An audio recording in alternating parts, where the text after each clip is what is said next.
今仔日早起，咱先赶紧来关心花莲山区昨昏下晡上大雨，造成边坡的土石淹过铁基路，代替好人到中潮这路段双向未通。按算今仔日中昼12点会恢复通行。也那交通部嘛启动陆海空的运输来疏运旅客，希望甲对旅客影响降到上低。另外，花莲县宣布今仔日秀林乡和平村今仔日是停班停课。目前北上列车只行驶到花莲站为止。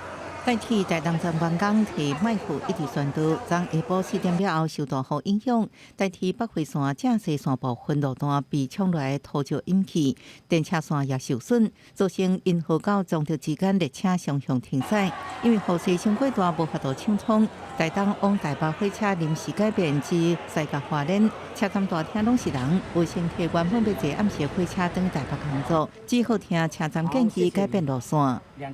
他们给的建议就是搭南回线到新左营，然后再从新左营搭高铁回去。可是北回不能上吗？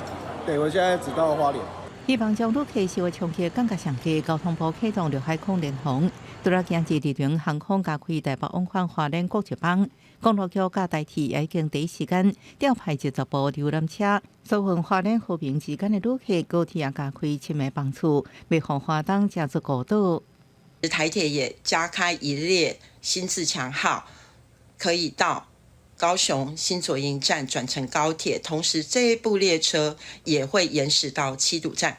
高铁也加开了2列全车自由座的一个列车。东部地区今日透早3点开始，陆续发生3件地震，震央伫花莲县秀林乡有2件，地震规模分别是3.2甲3.5。了后透早3点55分，台东县近海阁发生规模4.3的地震，上大震度台东县2级。地震阁大雨，会互土石会松去，甚至崩塌，民众爱注意安全。记者综合报道。